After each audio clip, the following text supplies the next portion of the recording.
எப்படி அந்த மனசை பகவான்கிட்ட செலுத்தணும், இந்த உடம்பெல்லாம் செலுத்துறதுக்கு காரணமே மனசு போகணுங்கிறதுக்கு தான். இதை பொதுவாக கவனிச்சேன்னா திருக்கரணம்னு பேர் சாஸ்திரத்துல. சுருக்கமா சொல்லிட்டு போறேன். வாக்கு, மனசு, உடம்பு, இந்த 3 நாளையும் பகவானை வழிபடணும்.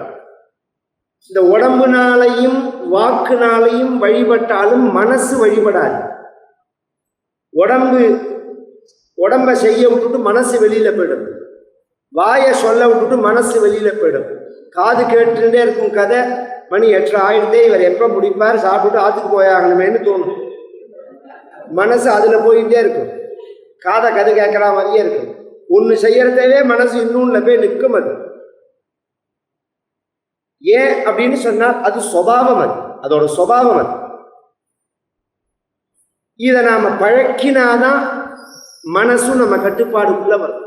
ஒருத்தர் ஃப்ரெண்டை கூப்பிட்டார், சதாசிவம் சதாசிவம்னார். உள்ள சதாசிவம் பூஜை பண்ணியிருந்தார். அவனோட பொண்டாட்டி மீனாட்சி சொன்னா, சதாசிவம் வீட்டில் இல்லை, தெரு முனையில உள்ள செருப்பு கடையில் இருக்காரு. உள்ள மணி சத்தம் கேட்கறதுன்னு அவர் உள்ள வந்துட்டார். உள்ள வந்தா சதாசிவம் பூஜை பண்ணிட்டு இருக்கார். உடனே இந்த ஃப்ரெண்டு சொன்னா, நான் வரதுக்கு இஷ்டம் இல்லைன்னா வராதேன்னு சொல்லு, நீ வீட்டுக்குள்ள வச்சுட்டே அவர் செருப்பு கடைக்கு போயிருக்காருன்னு ஏன் போய் சொல்றேன்னா. அந்த மனைவி நண்பனை ஒரு தடவை பார்த்தார், கணவனை ஒரு தடவை பார்த்தார். அதுக்கு பதில் அவர் சொல்லட்டும். அவர் பூஜையை மணி அடிச்சு முடிச்சுட்டு ஆரத்தியை முடிச்சுட்டு கீழே வச்சுட்டு, அவர் சொன்னது கரெக்ட் தான், அவன் மேலே பூச்சிக்காத, நான் ஆஃபீஸுக்கு கிளம்பணும், செருப்பு அருந்து போயிடுத்து, அதை தைக்க கொடுத்துருந்தேன், கடை திறந்துருப்பானா, செருப்பை வாங்கினா ஆஃபீஸ் போக முடியுமான்னு யோஜனை பண்ணிட்டே மணி அடிச்சேன், அதை பண்ணிட்டே பூஜை பண்ணியிருந்தேன். அதனால எங்கள் ஆத்து மாமி கரெக்டாக சொன்னால் அவர் இங்கே இல்லை, செருப்பு கடையில் இருக்கார். இதை சொல்றதே சிரிக்கிறோம். நாம் எல்லாருமே அப்படித்தானே காரியம் பண்ணுறோம். பள்ளி தேய்க்கிறதே எதையோ நினைக்கிறது, குளிக்கிறதே எதையோ நினைக்கிறது, அந்த காரியம் பண்ணுறது சாப்பிட்றதே, குளிக்கிறதே, பல்லு தேய்க்கிறதே, எழுந்திருக்கிறதே, உட்கார்ந்துக்கிறதே, நடக்கிறதே, தூங்குறதே, சதா சர்வ காலமும் பகவானை நினைக்கணும் அப்படின்னு சாஸ்திரம் சொல்றது. பகவானை நினைக்கணும், பகவானை நினைக்கிறதுக்கு தான் இந்த ஜென்மா அப்படின்னு சாஸ்திரம் சொல்றது. அதனாலதான் எல்லாரும் பாடும்போது அதை பத்தியே சொல்லிட்டே போனோம். நீ எதை வேணும், எத்தொழிலை செய்தாலும் ஏதவத்தை பட்டாலும் முத்தர் மனமிருக்கும் மோனத்தே. நீ எதை வேணாலும் செஞ்சுட்டு போ, பகவானை நினைச்சு. உன்னை நினைச்சுன்னு உன்னை செய்ய முடியுமானால் அதை தானே செஞ்சுட்டு இருக்கோம் இப்ப நம்ம. அப்படிங்கிறதே பகவானை நினைச்சுன்னு அந்த காலத்தை செய்யற பிரச்சனை வராது. அந்த நினைப்பு எப்படி இருக்கணும் அப்படின்னு சொன்னா, அங்கோலம் நிஜபீஜ சந்ததிகி. அங்கோலம்னு ஒரு மரம், அந்த மரத்தினுடைய விதை மாதிரி இருக்கணும். அயஸ்காந்தோபலம் சூச்சிகா, மேக்னெட்டிக் காந்தத்தை நோக்கி போற ஊசி மாதிரி இருக்கணும். சாத்வி நைஜ விபு, கணவனையே சுத்தி வர மனைவி மனசு மாதிரி இருக்கணும். லதா க்ஷிதிரூபம், கொம்ப சுத்தர கொடி மாதிரி இருக்கணும். சிந்து சரித்வல்லபம், சமுத்திரத்தை நோக்கி போற நதி மாதிரி இருக்கணும். 5 வகையான பக்தி, 5 வகையான பக்தி. இதுக்கு என்னன்னு பேரு அப்படின்னு சொன்னா, தாஸ்ய பக்தி, சக்கிய பக்தி, வாத்சல்ய பக்தி, மதுர பக்தி, சாந்த பக்தின்னு பேர். திருப்பி ஒரு தடவை சொல்றேன். இதத்தான் 4 பேருன்னு காமிக்கிறது தமிழ்ல. சம்பந்தர், அப்பர், சுந்தரர், மணிவாச்சகர் அப்படின்னு காமிக்கிறா பத்தியெல்லாம். அது 5ஆவது காமிக்கலவா, 4 மட்டும் காமிச்சுட்டு விட்டுட்டா. 4 பேர் போன பாதையில போகணும்னு சொல்லுவாங்க அந்த காலத்துல. ஏதாவது பேசும்போது தனியா ஒரு பாதை போகக்கூடாது, 4 பேர் போன பாதை. 4 பேர் போன பாதைன்னா இந்த 4 பேர் போன பாதைன்னு இவா பேன பானை. இது என்னன்னா, இப்ப அங்கோலம் நிஜ பீஜம், இந்த தாய் மரத்திலேருந்து ஒரு காய் கீழே விழுந்ததுன்னா அதுல உள்ள விதை போய் தாய் மரத்துல ஒட்டிடும். இதுக்கு அங்கோலம்னு பேர். அந்த மரத்துக்கு தாயை பிரியவே பிரியாது. இதுக்கு வாத்சல்ய பக்தின்னு பேர். ஒரு குழந்தை அப்பா அம்மாவை நினைக்கிற மாதிரி நம்ம பகவானை நினைக்கணும். என்னான்னு, என்னப்பன் என்பார்க்கு. அப்பாவா நினைக்கிறது, அம்மாவா நினைக்கிறது. அம்மா எப்பன்னு அதனாலதான் நாம் சொல்றது, தாய் தந்தைன்னு அதனாலதான் சொல்றது. இன்னொரு பக்தி என்ன அப்படின்னு சொன்னா, அயஸ்காந்தோபலம் சூச்சிகா. அந்த மேக்னெட்டிக் இருக்கு பாருங்க, இதால அது இருக்கா, அதால இது இருக்கா?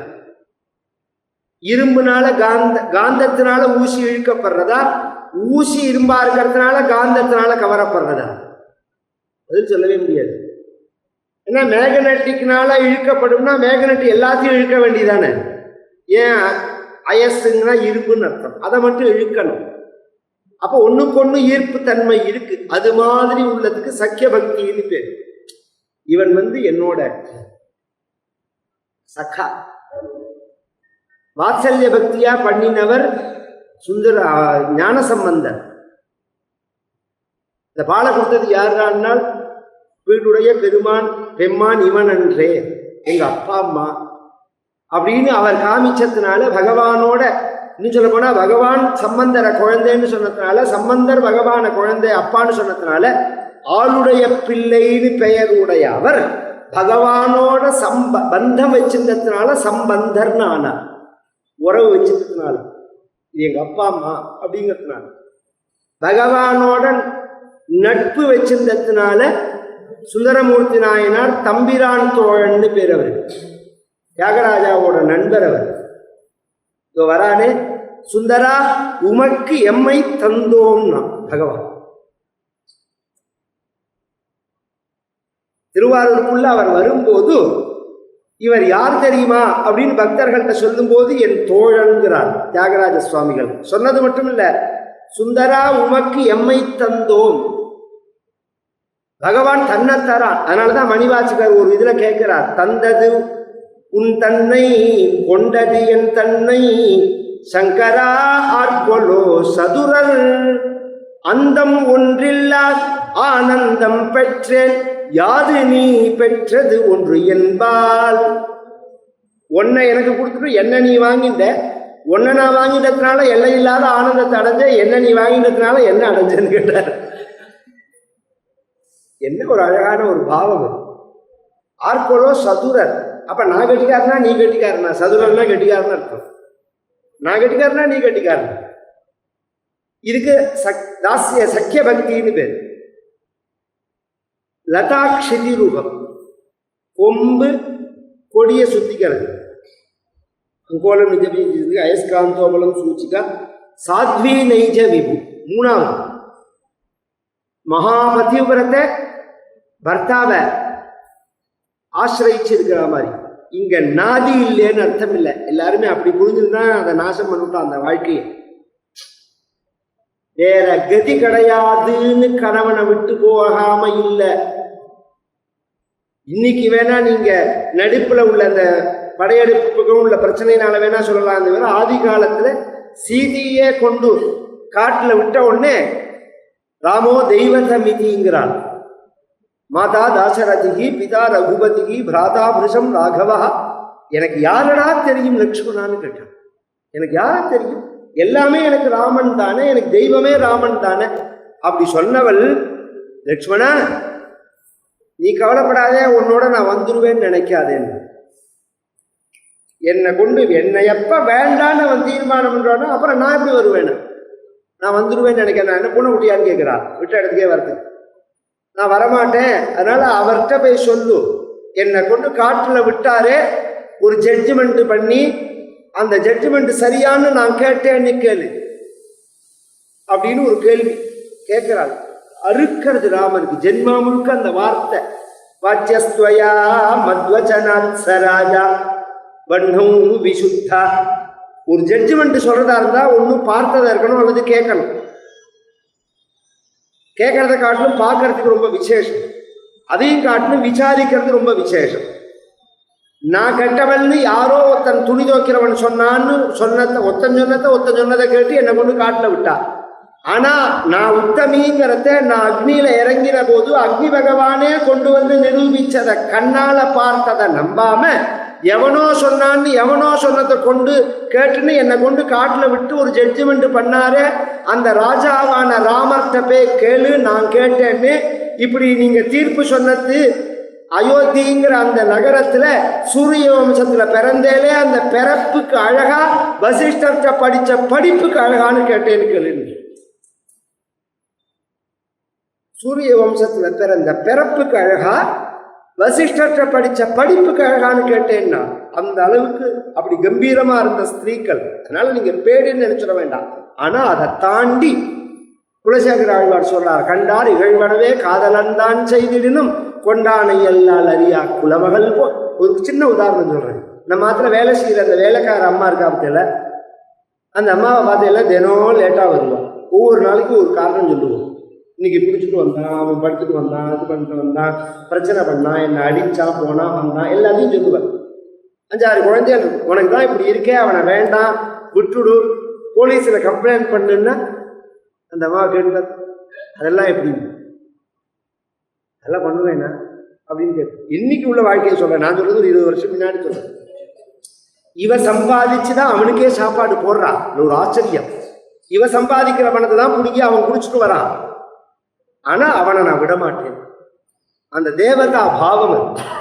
கண்டார் இகழ்வனவே காதலன் தான் செய்திடினும் கொண்டானை எல்லால் அறியா குலமகன் போல். அதுக்கு பேரு மதுர பக்தின்னு பேரு. தாசிய பக்திங்கிறது பகவான் நான் பக்தன், அவன் எஜமானன், நான் வேலைக்காரன், அவன் பணக்காரன், நான் ஏழை, அவன் படித்தவன், நான் முட்டாள், இப்படி நினைச்சுக்கிறேன். அவர்கிட்டேருந்து நாம பெறுறது, நாம கைங்கரியம் பண்றது. அது லதாட்சிதி ரூபம். ஒரு கொம்பை தான் கொடி சுத்தின்னு இருக்கு. ஆதாரம் இல்லாம கொடியால நிற்க முடியாது. ஒரு ஆதாரத்தை பிடிச்சுக்கிறது. 5வது சிந்து சரிவல்லப, நதியானது சமுத்திரத்தை நோக்கி போறது. இந்த நதி கிளம்பின உற்பத்தி ஸ்தானத்திலேருந்து சமுத்திரத்துக்கு வர பரியந்தம் உள்ள எத்தனை தடைகள் இருந்தாலும் அந்த தடைகள் எல்லாம் விளக்கும். ஒரு கால் விளக்க முடியலன்னா வளைஞ்சு போயிடும். ஆனா அது போய் சேர வேண்டிய சமுத்திரத்தை, அடைய வேண்டிய சமுத்திரத்தை அடையாம இருக்காது. அது மாதிரி பகவான அடையறத்தே வாழ்க்கையில தடைகள் இருந்தா அதை விளக்கணும். விளக்க முடியாததை விளக்கிட்டு பகவான் வரணும். இது 5. தாசிய பக்தி, வாத்சல்ய பக்தி, சக்கிய பக்தி, மதுர பக்தி, சாந்த பக்தின்னு பேர். இது ஆச்சாரியார் சொன்னது. இதுக்கு மேல ஒரு சுவாரஸ்யம் சொல்றால் நம்ம பரமாச்சாரியா இந்த விஷயத்துக்கு. இந்த பக்தினாலே துவைதம்னு அர்த்தம். பகவான் நாம், பகவான் நாம் அப்படிங்கிற பிரிவு இருக்கும். அதுல முதல்ல சொன்ன 4 அப்படி இருக்கும். அங்கோலம் நிஜ பீஜம், வெத தனி மரம் தனி, அயஸ்காந்தோபலம் சூச்சிகா, ஊசி தனி மேக்னட்டிக் தனி, சாத்வி நெய்ஜயுகம் மனைவி தனி கணவன் தனி, லதாட்சி திருகம் கொடி தனி கம்பு தனி, நதி தனி சமுத்திரம் தனின்னு சேர்ந்தப்புறம் உண்டோ. அது சேர்ந்தாலும் தனியா இருக்கும். அதுல இந்த நதி சமுத்திரத்துல சேர்ந்த, அதுக்குதான் அத்வைத்தம். இது சேர்ற பரியந்தம் துவைத்தம் இருக்கும், சேர்ந்தப்புறம் துவைத்தம் இருக்காதங்க. அங்க அத்வைத்தம் தான் மிச்சமாகும், சிவானந்தம் தான் மிச்சமாகும். அப்படிங்கிற உயர்ந்த பக்தி. 4 வகை பக்தன்னு சொன்னேன்னா அது இங்க சொல்லல, பகவான் பகவத்கீதையில சொல்றான். சதுர்விதா பஜந்தேமாம் ஜனா சுகிருதின் அர்ஜுனா ஆர்த்தோ ஜிஜ்ஞாசு ரத்தார்த்தி ஞானீச்ச பரதர்ஷபா. அது சுருக்கமா சொல்லிட்டு போயிடுறேன். கஷ்டம் பகவானை பஜிக்கிறவனுக்கும் பக்தன்னு பேரு, சௌக்கியம் வேணும்னு பகவானை பஜிக்கிறவனுக்கும் பக்தன்னு பேரு, ஞானம் வேணும்னு பகவானை பஜிக்கிறவனுக்கும் பக்தன்னு பேரு, ஒண்ணு வேண்டான்னு பஜிக்கிறவனுக்கும் பக்தன்னு பேரு. கஷ்டம் பஜிக்கிறவனுக்கு ஆர்த்தன்னு பேரு, சௌக்கியம் வேணும்னு பஜிக்கிறவனுக்கு அர்த்தார்த்தின்னு பேரு, ஞானம் வேணும்னு பஜிக்கிறவனுக்கு ஜிஜ்ஞாசுன்னு பேரு, ஒண்ணு வேண்டான்னு பஜிக்கிறவனுக்கு ஞானின்னு பேரு. கஷ்டம் பகவானை பஜிக்கிறது எல்லாருக்கும் தெரியும். இன்னைக்கு கோவில்ல கூட்டமே அதனாலதான். எல்லாம் இருக்கு, எனக்கு ஒன்றும் ப்ராப்ளங்கள்லாம் கிடையாது. இருந்தாலும் எனக்கு ஒரு பேர குழந்தை பிறக்கணும், எனக்கு உத்தியோகத்தில் ஒரு உயர்வு வேணும், இது மாதிரி ஒரு பிரார்த்தனைக்காக பகவானை பஜிக்கிறோமே, இதுக்கு அர்த்தார்த்தின்னு பேர். எனக்கு கஷ்டமும் இல்லை, சௌக்கியமும் வேண்டாம், எனக்கு ஞானம் வேணும், நான் மோட்சத்தை அடையணும் அப்படிங்கிறதுக்காக பகவானை பஜிக்கிறதுக்கு ஜிஜ்ஞாசுன்னு பேர். இந்த 3ம் நமக்கு புரியும். ஒண்ணு வேண்டான்னு பஜிப்பாளா யாராவது? ஒண்ணு வேண்டான்னு பஜிப்பாளா? பஜிப்பார்கள். கேடும் ஆக்கம் அழகா சொல்றார் சேக்கிழார். பகவத்கீதையில சொல்றதை அப்படியே எடுத்து சொல்றார். கேடும் ஆக்கமும் கெட்ட தெரிவினார் ஓடும் செம்பொன்னும் ஒக்கவே நோக்குவார் கூடும் அன்பினில் கும்பிடலே அன்றி வீடும் வேண்டாம். அவர்கள் பகவான பரமேஸ்வரனை பூஜை பண்ணின இந்த நாயன்மார்கள் எப்பேற்பட்டவர்கள்னா மோட்சமும் வேண்டாம்னு சொன்னவர்கள். இதெல்லாம் வேண்டாம்னு சொல்லுவா, மோட்சம் வேண்டாம்னு சொல்லுவாளான்னா சொல்லியிருக்காளா அப்படின்னா, எல்லாரும் வைகுண்டம் வரணும்னா என்னோட சரையூல இறங்குங்கோன்னு நான் பகவான்.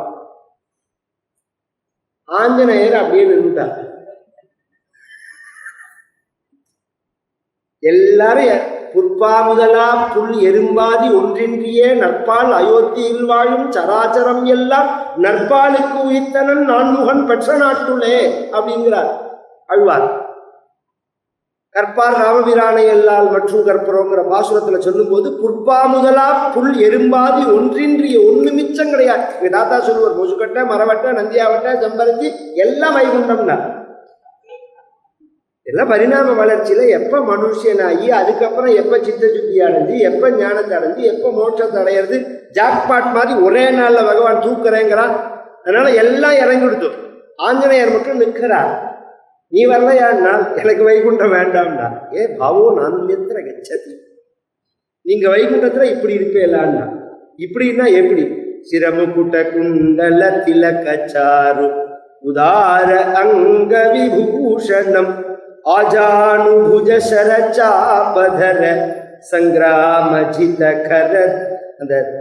அந்த ரெண்டு கையோட திருபங்கியான சரீரத்தோட 3 வளைவுகளோட, ஒரு கையில வில்லோட ஒரு கையில அம்போட, ஒரு கருணுததும்பிய கண்களோட, அபாத மஸ்தகம் அழகான ஒரு சரீரத்தோட அப்படி நிற்கிறேலே. இப்படி இருப்பேலா வைகுண்டத்துல? இப்படி இருக்க மாட்டேன்னா. வேண்டாம், வீடும் வேண்டாம். அதுக்கு சாந்த, அது வந்து பக்தர்கள்ல ஞானின்னு பேர். இந்த பக்திங்கிறது பகவானை பார்க்கணும் பார்க்கணும் பார்க்கணுங்கிற அந்த சதா அந்த நினைப்பு இருக்கு பார்த்தீங்களா, அந்த நினைப்பு, அந்த பகவான் மேல உள்ள அன்பு, அந்த அன்போட நாம் எதை செஞ்சாலும் அது பக்தியாகும். அது எப்படிங்கிறதுக்கு அடுத்த ஸ்லோகம் 1 நிமிஷத்துல முடிச்சுடுறேன். மார்காவர்த்தித பாதுகா பசுபதே அங்கஸ்ய குர்ஜாயதே கண்டூஷாம்பு நிஷேச்சனம் குர்விபோ திவ்யாபிஷேகாயதே கிஞ்சித் பக்ஷித மாம்சசேஷகவலம் நவ்யோபகாராயதே பக்தி கிம் நகரோதி. சிவானந்த ரோட்ல நடந்து போன செருப்பை தூக்கி சிவபெருமான் தலையில வச்சா பகவான் அதை கூர்ச்சமா எடுத்துட்டார். ஸ்வர்ணமுகிங்கிற நதியிலேருந்து கொண்டு வரத்துக்கு, ஜலம் கொண்டு வரத்துக்கு பாத்திரம் இல்லாம வாயில உமிழ்ந்து கொண்டு வந்து தலையில துப்பினான். அதை பகவான் கங்கா ஜலமா நினைச்சார். மாம்சத்தை எடுத்து நெருப்புல வாட்டி பக்குவப்படுத்தி வாயில போட்டு நன்னா வெந்திருக்கான்னு கடிச்சு பார்த்துட்டு அதை கொண்டு வந்து சிவபெருமானுக்கு வச்சார். அது மடப்படியில பண்ணின நைவேத்தியமா பகவான் நினைச்சார். இதை நான் சொல்லல, மார்காவர்த்தித பாதுகா பசுபத்தே அங்கஸ்ய கூர்ச்சாயத்தேன்னா. அந்த செருப்பு சிவபெருமான் தலையில எப்படி இருந்ததுன்னா கும்பாபிஷேகத்துக்கு வைக்கிற கூர்ச்சம் மாதிரி இருந்ததுங்கிறார். சொல்றவர் சங்கரர், சிவபெருமான். அதுதான் இந்த விஷயம். கண்டூஷாம்பு நிஷேச்சனம் புரரிபோ திவ்யாபிஷேகாயத்தே. திவ்யம்னாலே அப்ராகிருதம்னு அர்த்தம், மந்திரத்தினால சுத்தி பண்ணப்பட்ட பொருள்னு அர்த்தம். அதனால அபிஷேகம் பண்ணினா பகவான் எப்படி எடுத்துக்கணும், அப்படி எடுத்துனா எச்ச ஜலத்தை துப்பினது. கிஞ்சித் பக்ஷித மாம்சசேஷகவலம் நவ்யோபகாராயது. கொஞ்சம் சாப்பிட்டு பார்த்த பதார்த்தத்தை கொண்டு வந்து எச்சப்படுத்தின பதார்த்தத்தை, மாம்சத்தை காளஹஸ்தீஸ்வரருக்கு நைவேத்தியம் பண்ணும் போது அதை நவ்யமா எடுத்துட்டார். ஹவ்யம் நவ்யம் கவ்யம்னா சமஸ்கிருதத்துல சில பதங்கள் உண்டு. ஹோமத்துல எல்லாம் உபயோகப்படுத்துறதுக்கு ஹவ்யம்னு பேர், ஹவிசுன்னு. கோவில்ல நைவேத்தியம் பண்றதுக்கு நவ்யம்னு பேர். அந்த நவ்யமா எடுத்துட்டான் பகவான். செருப்பு கால கூர்ச்சமா, செருப்பை கூர்ச்சமா எடுத்துட்டான். எச்ச ஜலத்தை கங்கா ஜலமா எடுத்துட்டான். தின்ன மாம்சத்தை நைவேத்தியமா எடுத்துட்டான். இவன் பண்ண பூஜை எந்த ஆகமத்துல சொல்லியிருக்குன்னா பக்திக்கும் நகரோதி. இவர் சொன்னது, இவர் பண்ணதெல்லாம் உள்டாவா அப்படி. இந்த ஆகம முறைப்படி பூஜை பண்ணக்கூடிய சிவகோச்சரியாருங்கிற சிவாச்சாரியார் இதெல்லாம் பார்த்துட்டு கண்ணில் கண்ணீர் வர, யாரோ தன் வேணும்னே பண்றான்னு நினைக்க பகவான் அவருடைய கண்ணவளை வந்து அவன் செயல்கள் யாவும் எமக்கு இனியவாம்னா. அவன் பண்ற ஒவ்வொரு காரியமும் எனக்கு இனியா பிடிச்சது, நீ வேணா வந்து பாரு அப்படின்னு மறுநாளைக்கு அவரை கூப்பிட்டு அவரோட பக்தியை காண்பிச்சு தன் கண்ணை அர்ப்பணம் பண்ண வந்த சமயத்துல கையால பிடிச்சி பக்கத்துல நின்று கண்ணப்பா நில்லு கண்ணப்பான்னு சொல்லி பக்கத்துல நிறுத்தி வைக்கிறத இந்த ஆச்சாரியால் கேட்கிறாள். பக்திக்கும் நகரோதி, பக்தி என்னதான் செய்யாது அப்படின்னு கேட்டுட்டு காட்டுல வேட்டையாடிந்த அக்ஷராபியாசம் இல்லாத ஒரு வேடன் இன்னைக்கு உலகத்துல பக்தர்களுக்கு தலைவன். அகோ வனச்சரோ பக்தாவதம் சாயத்தே, பக்தர்களுக்குள்ள யார் உயர்ந்தவன்? கண்ணப்பன். கண்ணப்பன் ஒப்பதோர் அன்பின்மை கண்டபின் என்னப்பன் என்னையும் ஆட்கொண்டு அருளி அப்படின்னார் மணிவாசகர். கண்ணப்பனும் நானும் சமமான்னு கேட்டான். கண்ணப்பன் பக்தி எங்க, என் பக்தி எங்க? இந்த நம்ம இந்த வள்ளலார் இருக்கார் பத்தியில ரொம்ப பேர் அவரை புரிஞ்சுக்கல, அப்படிதான் சொல்லுவேன். ராமலிங்க அடிகளார் இருக்கார் பத்தியில அவரை ரொம்ப பேர் புரிஞ்சுக்கல. சைவத்துல சில விஷயங்கள் தப்பா அர்த்தம் மனசுல நாம வாங்கிக்கிறோம். சில காலத்துல இப்ப சுதந்திரம் வாங்கினவா இருந்தான்னா நாம சுடுவோம் வாழ.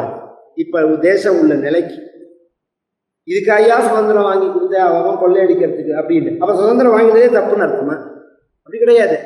அது மாதிரி அந்த காலத்துல சில நடந்த ஒரு அதர்மங்களை அனாச்சாரங்களை பார்த்து வள்ளலார் தன்னுடைய பாடுகளில் பதிவு பண்ணினதுக்காக அவர் மொத்தமா ஹிந்து தர்மத்தை வெறுத்தார்னு அர்த்தம் கிடையாது. அங்க உள்ள அந்த தப்பை தான் அவர் சொன்னார். அவர் பரம சிவபக்தர், பரம அத்வைதி, பரம வைதிகர். வள்ளலார் பட்டையும் கொட்டையுமா இருந்தவரை மொட்டையை அடிச்சு உட்காந்து வச்சுருவாங்க. கொஞ்ச நாள் போச்சுன்னா வள்ளலாரையே அவர் நெத்திலையும் விபூதி இருக்காதுன்னு வச்சுக்கோங்களேன். அப்பேற்பட்ட உயர்ந்தவர் அவர். அவர் சொல்றார் ஒரு பாடல்கள்ல, உலகத்துல சமானம் இல்லாதவா 2 பேர்னாரு. இந்த 64 நாயன்மார்களை பத்தி தனித்தனியா அபிப்பிராயம் சொல்லியிருக்கார் வள்ளலார். இணை இல்லாதவர்கள் 2 பேர்னா, ஒன்னு கண்ணப்பன், இன்னொன்னு நான்னார். எதுல அன்பு உள்ளவர்கள்ல கண்ணப்பன், அன்பு இல்லாதவன்ல நான். கண்ணப்பன் அன்பு உள்ளவர்கள்ல கண்ணப்பன் அப்படி இது மாதிரி நிறைய பேர். அப்பேற்பட்ட ஒரு பக்தி இருந்திருக்குன்னா அத்தாபதம் சாயத்தேன்னு ஆச்சாரியால் கண்ணப்பனை மென்ஷன் பண்ணணும்னா, பகவான் வாக்குனால கண்ணப்பனை சொல்லணும்னா கண்ணப்பனான அவரோட பக்தி. இவர் என்ன பூஜை பண்ணாரா? ருத்ரம் சொன்னாரா? சோடச உபச்சாரம் பண்ணினாரா? என்ன பண்ணாரு? அன்பு இருந்தது மனசு. அதெல்லாம் வேண்டான்னு அர்த்தம் இல்லை, அதெல்லாம் அவருக்கு தெரியாது. தெரிஞ்சு நீங்க பண்ண தப்பு. இது அவமரியாதை, இது அபச்சாரம்னு தெரிஞ்சு பண்ணக்கூடாது. இதெல்லாம் பகவானுக்கு இதெல்லாம் அவசியம்னு சொல்லக்கூடாது. அது தெரிஞ்சா அதுபடிதான் நடக்கணும். தெரியாம பண்ணா அன்பு இருந்தா அதெல்லாம் சரி பண்ணிவிடும். அப்படிங்கிறதுக்காக தான் பக்தி மார்க்கம் சிரேஷ்டம். அந்த பக்தியை பற்றி புஷ்டியா சொன்னதான ஒரு கிரந்தம் சிவானந்த நகரி இன்னைக்கு சொல்லக்கூடிய பாக்கியம் கிடைச்சது.